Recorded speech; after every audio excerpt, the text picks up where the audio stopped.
Hey everyone, and welcome. Justin, actually, did you want to do this intro today? I did, and I forgot. Oh, Good, bummer.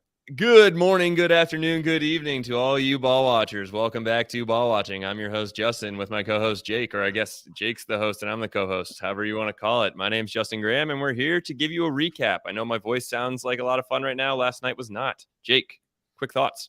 That was incredible, man. I don't know why you haven't been doing this the whole time. I don't know. My hands are sweaty. This is insane. But yeah, last night was not fun. There's no way to slice that cake and make it feel like it was okay. But we'll get into some of the things that I think there's a little bit there that we can rest our head on in terms of some optimism, but there's also a good amount of bad that happened in that last 20, 25, even 30 or so minutes. But it was not a good night for the boys out in LA, taking on LAFC in the away fixture and losing 3-0. All three of those goals being conceded in the 70th plus minutes. So I think the 73rd might have been the first one. So very unfortunate. But Justin, let's before we get into the details, let's talk one word summaries. I want mine to go second because I have a little more to talk about, and I want to talk about it with you. But you want to go first? Yeah, I'll go first. And I think it's a pretty easy one. I do think, like you said, we'll have some highlights in the first half. The team looked pretty solid, especially defensively, created some chances, but a lot of new faces in this rotation. So my word is disjointed. I think there was a lack of chemistry in some parts, either with the buildup, the crossing. There was a defensive lap and the lap of chemistry in the first goal as well, which I'll touch on specifically more about center backs and kind of how that should work. But disjointed is my word. What's yours? My word was rotation, and it's not rotation. I'm not describing the game as a rotation, but we did rotate the squad pretty heavily, and a lot of people were pretty upset about it. If you looked at the socials beforehand, people looking at the lineup going, what the hell? Where is Tim Parker? Where is Aziel Jackson? Where is who knows? And I just want to take a moment to talk about the idea of rotation, because we've done a little bit throughout parts of the season, especially in these weeks where we have multiple games, but never to this extent. I feel like this is Carnell really going out on a limb. And I'd say besides starting Giochini up top, and besides like Blum and Indy in the middle, it was a heavily rotated team. And this is just something that's part of the madness during a season. When you're playing, upwards of 40 plus games between MLS Cup, maybe playoffs, and, Leagues Cup and other fixtures, you have to rotate the team.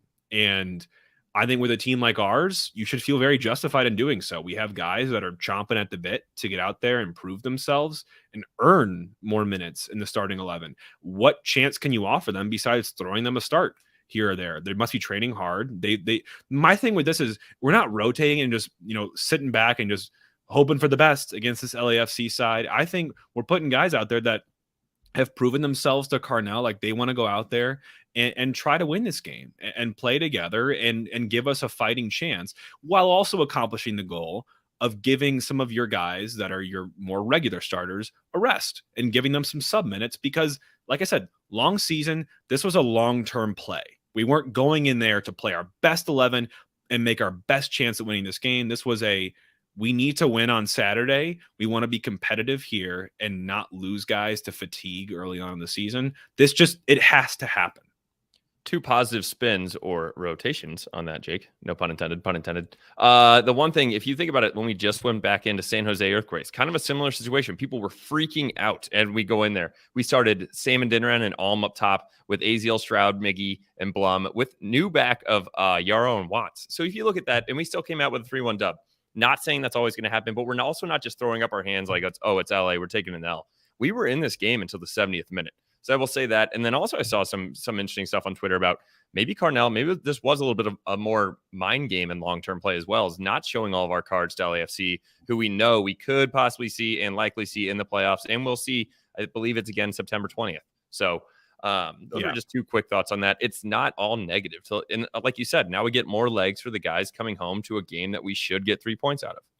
Yeah, I've seen some good takes on it as well, too. Like it's better to come home with all of your cards versus playing all your cards and seeing what cards you have left when you have Inter Miami at home, who's one of the weaker teams, which we'll get into on our preview later on this week. But I totally feel like Carnell was justified in approaching it the way he did. And God, man, he was about 20-25 minutes from seeing it really come to fruition. So unfortunate, didn't see that result out, but I think ultimately a little lesson on rotation here. Do not freak out when you see different guys. Like you just said, we did the same thing in San Jose, and we played that same lineup basically for the next 3 games and won all of them. So it's like, it's sometimes you just have to do it. It's you're thinking a lot more long term. You're doing it, and you're thinking about development. How are these guys supposed to get better if they're not getting game time, meaningful game time? And this is a Saturday, Wednesday, Saturday week. That's a lot for some of these guys. I mean, you think about it, people are like, oh, they get like 2 to 3 days off. Like, no, these guys don't get days off. They will have they had a day off technically today, probably rolling out, stretching for all the players. Then you have absolute hell for the bench players to get your legs in. And then you have one solid practice tomorrow, which is, I mean, pretty much getting geared up for the game that we have Saturday. You're focusing on that, getting crisp passes in and all of that. So it is a quick turnaround. I think it's fine to give guys some legs, especially this early in the season, knowing that we could be playing into December. Yeah, no, I'm with you. Well, let's jump in here to some highlights from last night. Most of these being very central on the first half, because while the first half wasn't our most attacking highlighted half, it was a half that we controlled and I think managed a lot of what LAFC threw at us. It was great to see Celio get a start and get a chance with that. One of the best dribblers, definitely in the MLS, just, tricky feet. And we saw him, he got a yellow, like called on him and not called for him. In the first, 15 minutes, you hate to get quick yellows. They got one there. They got another one, shortly after it as well. So it's great to see him kind of causing defenders to make errors like that so early on in the game. We saw Nelson back in the game too. Have not seen Johnny in a while. Defending Carlos Vela, what a challenge that proved to be. But I thought he did a good job keeping him pretty contained throughout most of the first half. A lot of the times just keeping your body between him and the ball and not giving him chances. I thought the first half we did really well to contain Vela there. I don't really think they had a ton of chances there. There wasn't a whole lot of shots to start, and I thought the back four played well then. Falls off in the second half. We'll touch on that later. But also in the 24th minute, Johnny getting forward, put a nice at least 45. I went back and watched it. At least 45-yard ball over the top to Alm.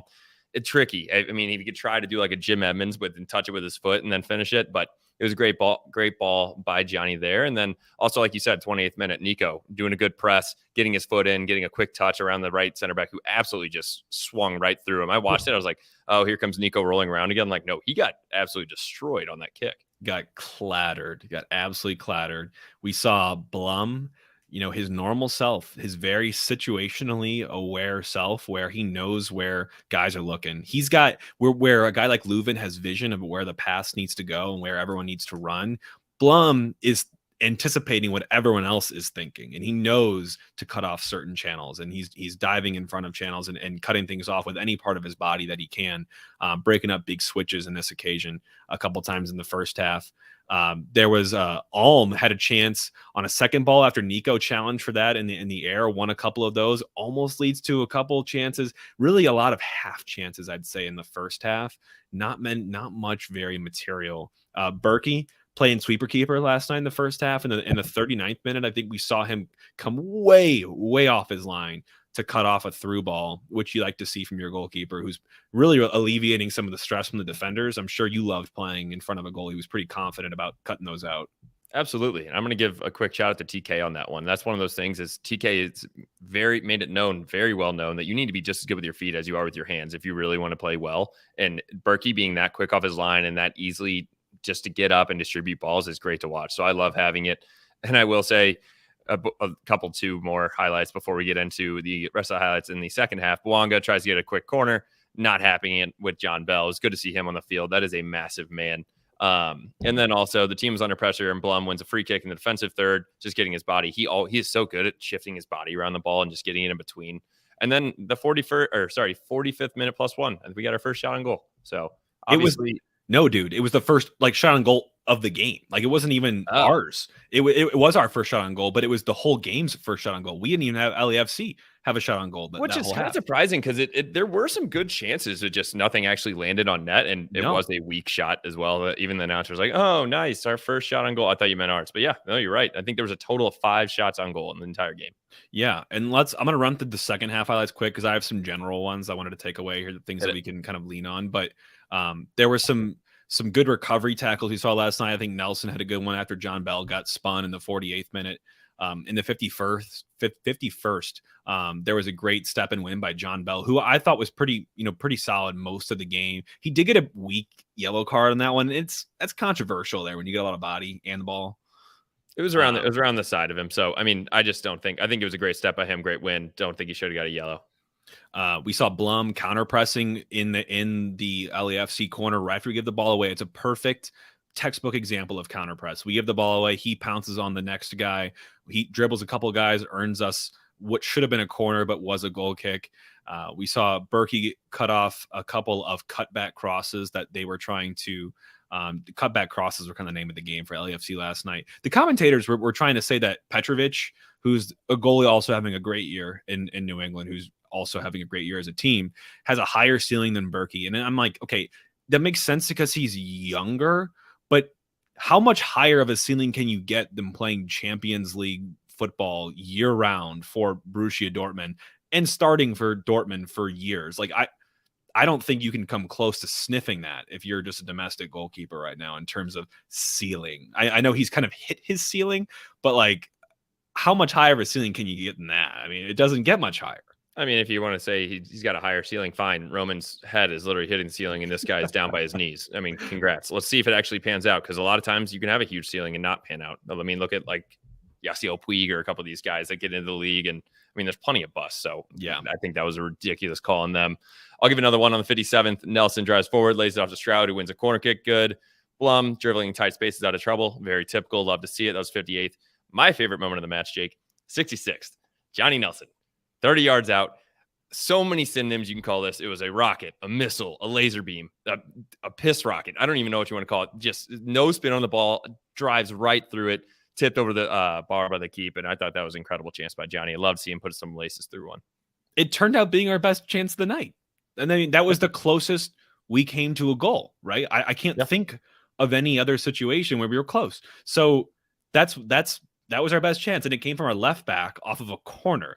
And by the way, Johnny was also the guy that you mentioned, played that ball to Alm in the first half. So like our offense, if the offense is going through our left back, who a lot of people love to crap on last night, that's just kind of the name of the night for us. It just wasn't the best night from the whole team. We did get Leuven back last night, which was great. He got onto the field. I won't really say he got going, didn't really get into second gear, but I don't really expect that in a game where he's just coming back. It was good just to give him some minutes and get him back into that competitive atmosphere.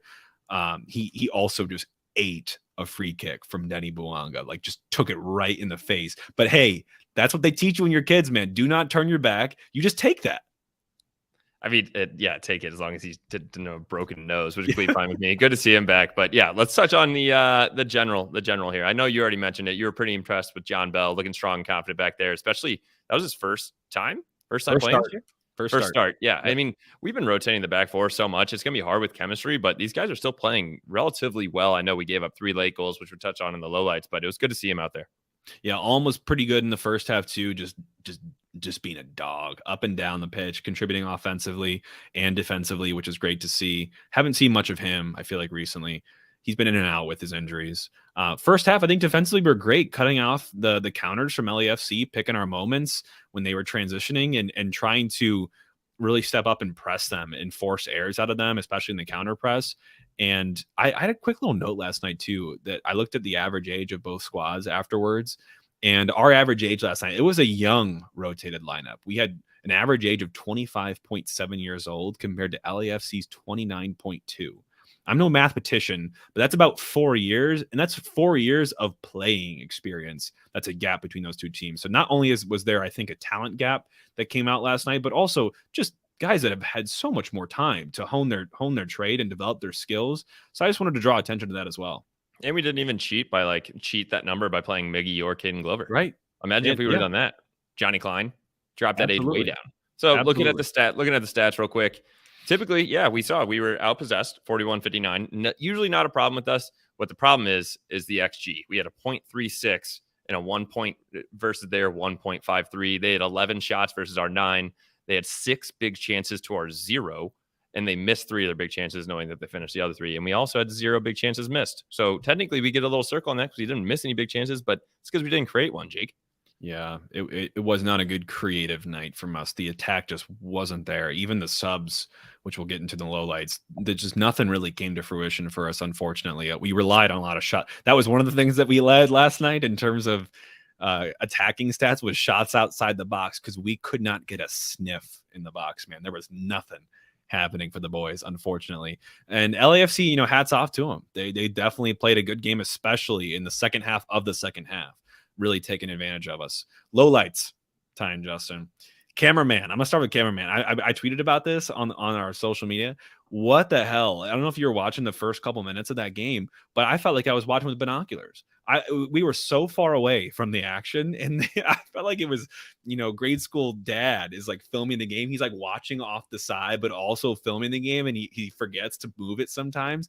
That's how it felt last night for parts of this. No, I actually heard that he's from St. Louis, and he fell asleep at the camera. Just too late of a start. Couldn't do it. And just couldn't follow the ball well. Oh my God. Other more real lowlights that you are probably interested in is there was a couple soft fouls in the very beginning called up on Bartlett stepping up into a dangerous position just outside the 18. You cannot give direct free kicks to LAFC. We talked about that in the preview. Unfortunately, we gave one away right in the very beginning of the game. We wasted some corners last night, and I think it's a mix of Leuven being gone. He's our normal guy, but Indy, the deliveries were just not on last night. I think the goal for corner kicks, rule of thumb for people, is unless you have a drawn up play, you want to make it over the near post guy and give your guys a chance to get ahead of the ball and battle physically in there. There was a lot of corners, a lot of free kicks last night where we did not do that, and they're able to just head those away so easily, and it's a waste. When we're not going to create on a night, we have to create from dead balls like that. No, I completely agree. And then also they were creating on their side. So LAFC, they whip in a corner. We were not marking very tight, and Roman was just frozen, and there was nothing you could do as a ball just missed the back post by maybe a yard. And it just shows it's like, if you get it over the first guy, give our guys a chance, see what we can do, especially when you put like John Bell up there, and that Nico can get up as well. And so just looking at some of those guys, we got to give them a chance. Also in the 41st, there was a bad deep free kick from which leads to a counterattack from them. The first of many counterattacks. So many counterattacks. Midfield was exposed last night in bits and pieces the second half. We got bailed out by an offside at some point in the second half around the 50th minute. And then for me, the game switched in the 65th minute when they sent Vela through on that cutback cross, and he just sent it wide of Berkey's net, and our bell was rung, and it stayed rung from there. That was it for us. Nope, no pun intended. Yeah, no pun intended whatsoever. And then they break through in the 71st minute. It's eerily similar. These first 2 goals, especially that they score, and I actually took screenshots. I don't have them to share here, but we'll share them. It is funny, honestly. So let's just describe the goal for the folks listening here. So 71st minute, LAFC breaks through. There's a long ball over the top. Vela has a great finish, takes it in stride, goes upper 90. Nothing Berkey can do about it. How did that start? That started a couple of yards off of LAFC's own end line. 12 seconds later, Berkey's picking the ball in the back of the net. Now, how did we get here? You might think you had that little record scratch. You're probably wondering how this happened. And how it happened was Bartlett and Hebert didn't talk, and they stepped up at the exact same time. Bartlett tried to win. In winning it, he knocks Hebert down. We lose the second ball. Beautiful ball over the top for Carlos Vela. It was a great bit of quality there. And he had a great finish. And I think part of that's down to they inserted Hebert at a time when this game was flipping, and he had a rough evening. I'm not here to batter Kyle. I think his story is great, but he was indirectly or directly fault or part of all 3 goals the LAFC scored. Yeah, it's hard because he literally came on in the 69th, and that goal was in the 72nd. So trying to get into a game and integrated, especially as a center back and a tough atmosphere in LAFC. But yeah, I think I'm drawing that one up to a lack of chemistry between Bartlett and Hebert. Have they ever played center back together yet? Don't know. I would think so. Maybe a game or two, but not frequently. But they both stepped up, and that's the first thing you learn, and as a center back is one steps up to win a ball, the other one drops in behind for the seconds, just in case, for that exact reason. And I think if we do that, Vela's not getting in. Completely different game because we went downhill from there. 76th minute, Nowinski with a late challenge for a yellow card, giving them a shot right outside of the box and losing time for us. Not a great call there. Then in the 80th minute, you have it here. I love this. We're chasing shadows out here. Second to every ball, late arriving on the press, can't generate chances. It just continued to snowball for us. Yeah, and then that's when the rain really started to pour, because I wrote that down, and as I'm finishing that thought, boom, LAFC scores again, the 82nd minute. So Vela kind of held the ball up, laid it off for Denny Bouanga, who's got the speed of just a sprinter. And he carried that ball about 20, 30 yards, squares it up for Stipe Biuk, who I think would just come on for LAFC and had a great finish. So, again, how did we get here? Starts from their corner once again. There was a clearance. It got lumped up. No one won that ball. So it bounces once. And then it gets to Vela, who holds the ball. And Hebert is on the body, but not getting any sort of the ball. He lays off a heel to Denny Bouanga. Bouanga takes it from there. Personally, I think Hebert's got to take a yellow there. Seeing Denny running at him like that and not be able to get the ball with Vela, knowing that you're exposed and pulled out of position, you've got to bring the man down there, because it's what happens, and the goal happens from there. So another where it's just like that one took, I think, 13 seconds from front to back to score the goal. I think the first one took 12 or 13 as well. The last one, I think, took 14 seconds, and we'll get to that one. It's crazy how direct these goals were when you look back at them. Yeah, it's a theme in all three of them, right? I think it's a mixture of how quickly they countered, but then also our leaky defense. At the end of these games, dude, that's also a consistent thing we always talk about. 72nd was a goal, 82nd was a goal, 90th plus 2. So literally every 10 minutes they scored a goal after that. And that's just something we cannot do if we want to close out any of these games. Lead or no lead, try to get out of there with at least a point. I'll let you touch on the last goal. Before that, 90th plus 1, Nowinski, he has Bouanga 1v1, gives him too much space. Bouanga cuts inside to his right, which Nowinski should have known he was going. He's lucky that Bouanga shot it there, and it goes actually off the top of the crossbar. He's lucky that it shot it because Nowinski was on his heels and falling back. He tried to throw like a foot back at it, but if Bouanga takes one more touch, he's in 1v1 with ease. Yeah, no, you're right. And that last goal, that's kind of more of a garbage time goal. It's not the same exact in terms of structure for the other two, but really what happened there is they get in behind after Hebert steps up and just got bulldozed by whoever he was trying to step up on.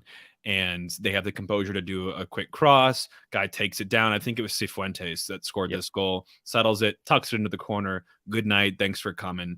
That ball, where that one started from? Leuven losing the ball in our own attacking third in LAFC's half.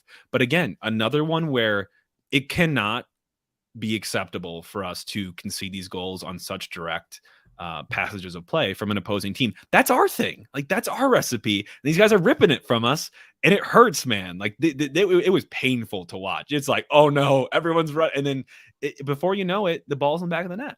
I will say, at least on the last two, it may be a little bit more of a counter. We're trying to get a press, get a point out of this game. The first one, you can't step up and let them have that goal. That last one, great little dink cross to Cifuentes, great touch and a great laces on the ground, finish in the corner. Nothing Roman could do on, I don't think, any three of those. So Roman, unfortunately, did not have a save last night, but I don't think there was anything that he could do. I thought he might have made a touch on Bouanga's shot at the crossbar, but maybe not. But they did not count him for a save. I think that was close. I think that was definitely, he might have gotten just a fingertip or something. Even any bit would have helped that one. And yeah, some people were a little anti-Berkey last night, or saying that it wasn't his best game. I don't know if I fault him for any of those, but I just, as an also general rule of thumb for goalkeepers, there are going to be nights where you're not going to be overly tested, but you've got to come up with that world-stopping save. You've got to come up with something to keep the team alive sometimes. And he didn't have it last night, but I don't think it was because there were shots that were in his space that he could have gotten to, or he should have done something differently. I don't really personally fault him for any of those goals. I think there's plenty of other people I would point fingers at before him personally. And we'll get into that here, but there was plenty of things that hurt us last night. Big switches. And we're a team. If we're collapsing and pressing into one side of the field, a big switch and counter with speed, always going to hurt us. LAFC was doing that all first half, and we were containing it for the most part. They did a lot of long balls over the top where they bring him down. And that second ball, we lost almost every second ball last night. We've heard that before, unfortunately. Set piece delivery, like I said, was awful last night. Awful. Transitions were how they scored all 3 goals for LAFC. I said it took 12 to 14 seconds from start to finish on every one of those goals. And the last one here I want to mention to you, Justin, because I want to tee this up. Subs. We talked this last game. Same thing here, but different people. Subs were awful last night. 0 impact. In fact, negative impact. That's not okay, especially when you have starter guys on the bench for this game. It was not acceptable. They dropped our levels significantly. Well, yeah, I would say all the subs. So Stroud came in the 57th for Alm. I think Stroud created one chance, had a weak shot off the left. Then you have Adeniran, Leuven, and Hebert come in for Nico, Celio, and Bell. And I don't think we have a single hot. I don't even remember Adeniran playing in the game, to be honest. He was Leuven, I mean, we had a little bit of a low light. He's getting his legs under him. Fine, give him a little pass. Hebert, we already talked about. We don't need to touch on that anymore. And they got Aziel for Thomas Ostrak. I don't think Aziel was. I mean, at that point, yeah, we're only down 1-0 actually in the 79th. He probably should have created something. They scored 3 minutes later, and then that one's kind of dusted. Yeah, it was rough. It was the first time LFC had scored 3 goals since May 15th, 2 months. So we were kind of the whipping boy to put him back into shape here, unfortunately. So bummer of a game. And we move on, though. We move on, but not before we do some player ratings. And before we do that, anyone listening here on YouTube or on podcast, throw us a like, throw us a subscribe, get in the know on the podcast and all the videos we do. Throw us a rating and review on your podcast platform of choice. Always helps us, helps the algorithm, helps us get out to more people like you to help support this club. But on that note, Justin, it's not a fun job today. I'm getting the red highlighter out here for the player ratings. And let's just start. Red highlighter do you have? There's no such thing as a red highlighter. We're finding one for this game because there was plenty of red to strike through on a couple of these names. Berkey, not to say that I still don't change what I just said about him right before this, but if a goalie's not going to be a game breaker for you and change it for you, I think he probably gets a low B last night. Not that he didn't do anything, but he literally didn't do anything. He had no saves, didn't really have much action at all. It's just kind of like a performance. Like, it just whatever. I don't think he's going to think too much about this, but we can't learn much from it either. No, I'll give him a B. I don't think he'd do anything on any of the goals, but like you said, there's nothing that stood out to us either. Now, looking at the back line, Johnny, Bell, Bartlett, Nerwinski. I mean, I thought Bell played pretty well. He ended up coming off. I had that great challenge. He was big, strong, good for his first game. Liked it. I thought Johnny played well, especially well in the first half, and then had that absolute rip in the second half. So 2 highlights out of Johnny. Bartlett and Nerwinski. I mean, Bartlett, he won the first ball, couldn't track back quick enough. I don't really know and then he did him and Nerwinski got crossed up on some Vela dribbles. So, I mean, as a backline as a whole, I'd give us a C-. Yeah, as a whole, for sure. It's a tale of 2 and 2 for me. Like you said, the left-sided guys, Nelson and Bell, I think did fine for the most part. I want to see more Bell. And honestly, looking at the depth chart for center backs now, I think Bell goes above Bartlett for me. I mean, just from the last performance we've seen 1 game of his, and I was impressed with what I saw. Super athletic, great recovery speed, very comfortable on the ball, and has a big stature, just like Bartlett. So I was very happy with his performance. I thought Nelson was fine, too. Also, in a night where Hebert was brought in at center back and did not look great. I think Nelson probably is going to help push more of that left back spot the rest of the season, whereas Nerwinski, I think, gives you something to worry about now because Watts has been the starter recently, and I don't think he made any case to retake his spot. No, I completely agree. And I think I think Hebert came in, tough spot to come in as a center back that late. I think when you're looking at center back rankings, or Parker, Hebert, Yarrow, I think are typically going to be our 3 if we keep Johnny at the left. But yeah, let's move into the midfield. Celio, Blum, and Indy. I mean, Celio, I think, had great feet. We already talked about the highlight of him getting down the line, but other than that, I don't think I had another Celio highlight. Blum, I think Blum is probably man of the match just with how he handled the midfield. I think that's a lot of those stats that go unknown, are not actually written down, of how he holds the ball up, how he gets his ball how he gets his body in the way of the ball and gets fouls drawn and also wins balls for us. So he's my man of the match. Going over to Indy, I just below average. I don't believe, like you said, he's in there, has a great left foot, didn't see it on any of the whipped in balls. And I don't recall having an additional defensive or offensive highlight. Nope. Nothing there. Ostrak, I think, was pretty toothless as well in terms of running the attack, which I think they were trying to ask him to do as part of this game. Again, he has moments, but they're just fleeting. It's not consistent enough for me. And like, you see the skill sometimes, and other times you see the lapse as well. So not a great performance from him to turn any heads. The forwards, the starting forwards, Alm and Joaquini, not take nothing away from the guys. They work their tails off. Absolutely. And I appreciate that. And I would much rather see that than a guy that just, everyone's against him. His luck is down, that kind of thing. But you need more. You definitely need more from your forwards. You need more threat moving forward. You got to make the most of any and every opportunity that you get in this game. And did Joaquin even have a shot? I don't know if he ever found him in a dangerous position. Almost close on that Nelson ball over the top that we talked about earlier in the highlights. But otherwise, man, there was just not much to say. For guys that move forwards, that your goal is to score goals or assists and create chances, there was nothing last night. We had, 0.36 XG? Yeah. I mean, I think that's one of those things. I thought we would still, when we don't have our point man and Klaus, and obviously Sam stepped up for one game and scored 2 goals, we still somehow usually just create something on nothing. You have someone step up of Stroud, Nico, AZ, and we just didn't have anybody last night, and it really showed. So getting into our quick predictions and Grahammers, unfortunately, we were both wrong, and we were conservative. I don't think we've ever both predicted a tie yet. Yeah. We predicted 2-2. I thought for sure we'd at least get on the board, and is exactly why my biggest bet was both teams to score. We have the old lines in here at -170. Dude, what is going on with the lines? It was, and Vegas knows, obviously, but as the game, when we recorded this on earlier in the week, we were +400. Before game time, we were +550 money line. Both teams to score dropped from -170 and -145. Vegas just knew what was going on. And unfortunately, the same game parlay of the over 2.5, 8.5 corners I put in here, forgot that I put it in here. That would have hit. And I did not bet it. Bummer. Yeah, we got long story short, the team got rocked. Justin and I got rocked financially as well with the bets. There was blood. Yeah, Jake, can we do something like drop our Venmos below here for anybody that looks? Yeah. If you're feeling gracious, we would definitely appreciate the support at this moment in this time. One thing I will say, Jake, before we get into the last thing, appreciate the support. 3 things. Series 6, get out there. It's hot outside. Get some brand new gear for you. The pitch, be there again on Saturday. Frozen Irish Coffee is going to be a high of 93 against Miami. And then Soul Juice. Get out there and buy some Soul Juice. They just signed Jordan Morris. They're up in Costco's up in the Northwest. You can get 20% off in our Linktree code using the code ball watching. You can get 20% off on Series 6 or 15% off Series 6 using ball watching. Get out there and support us that way. Appreciate it. Yeah, absolutely. Justin, I'm going to take this from you here for the way we go. I knew you would, and I'm going to take it. And I think it's a needed answer. Where are we going from here? We're going home, man.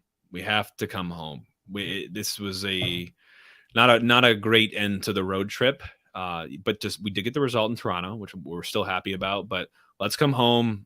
Let's reacclimatize back to our fans, City Park, and back to our way of playing, our way of life. And let's roll into Leagues Cup with 3 points underneath the belt against the Inter Miami side, who has one more week before they are injected with the current best player from the World Cup this past year and current World Cup champion in Lionel Messi and friends with Alba and Busquets and anyone else he wants to bring over.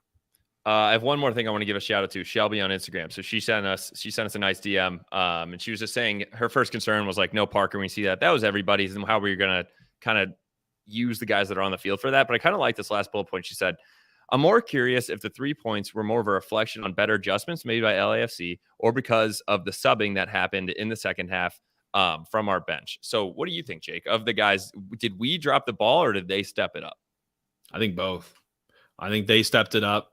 They found their bread and butter in this game. They found that transition moments where we just lacked the wherewithal and the awareness just in general to be able to stop them, and the speed they're able to do that with, and the quality when they get those chances to finish them.